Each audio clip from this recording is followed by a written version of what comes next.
In this video today, we're going to tell you in detail how to change the cutter heads out on our professional line of tools, either the FF-STD-1 or the STD-2. We're going to go into and actually do it on the STD-2 as it's a little more complicated as the STD-1. So with that being said, let's get started.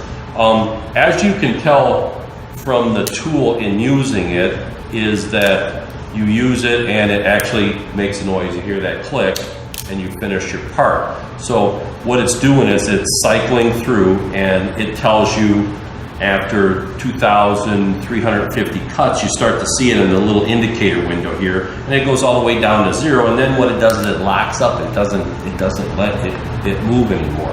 That's to tell you that it's time to change the cutter head. So what we suggest then is always have one in stock. That way you can order it by the time you get it. But it comes in a nice little handy case here. You get the instructions that come with it that shows you step by step on how to actually cut and use the tool. So you'll find that in the box. You'll find a Allen key and you'll find the actual cutter head. So the first thing that you want to do is you want to lock up your head if you haven't done it before.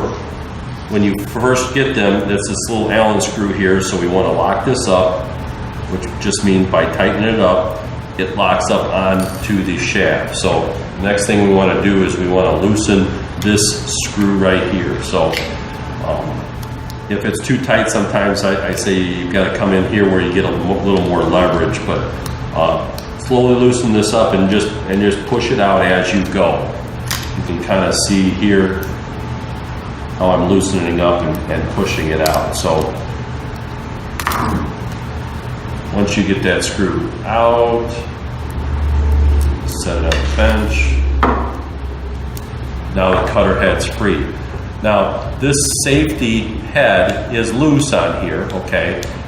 But when you move it or do it or whatever, it's good to just have a piece of masking tape around. That way you can put it around there and then you can write used or done or whatever it is. Go ahead and put that back in the box or whatever. So on the new one, it comes with the label on here, and you're supposed to cut that once you get it done. And it also has the screw, and that's tight. So you want to leave that alone. You do want to go ahead and take the label off. So we want to peel the label off.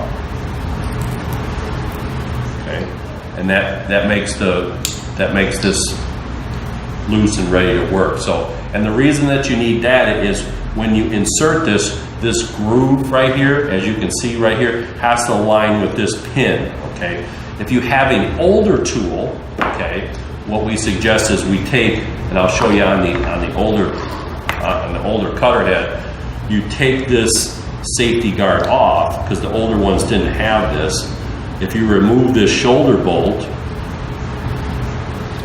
right here, you now can take this guard off and you can mount it on an older style hand tool. And the older style, the only difference is that it has this, it's about a 3/16 dowel pin that comes out, and that's the guide for the safety guard. So your older tools do not have that, and we can send you a longer dowel pin for this tool if you want to update your tool to the newer design. So, but let's go ahead and put this this new cutter head.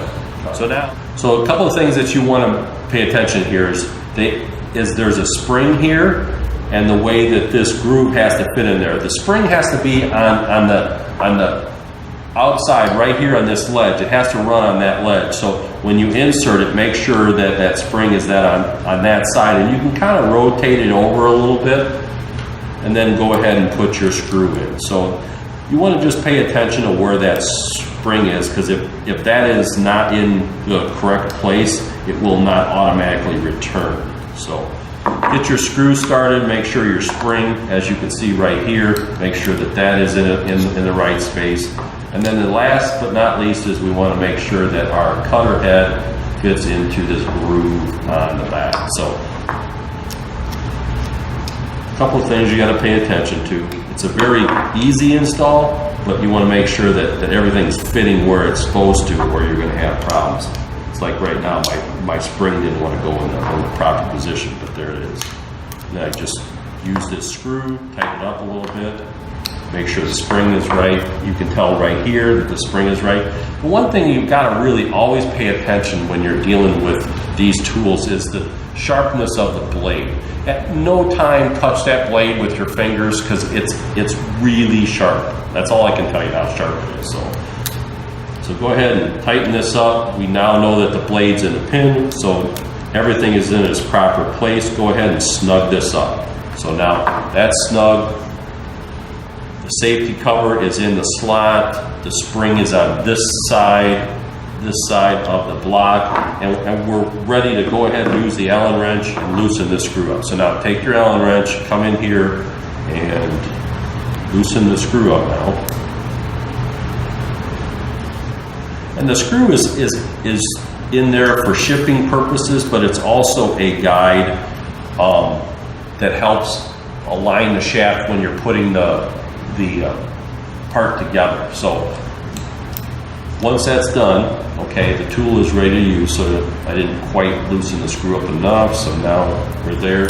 So the next thing we want to do is actually try the tool out. So when I usually do it, I'll make sure that I'll close it, I'll bring the cutter in, I'll make sure that everything is in line, everything looks good.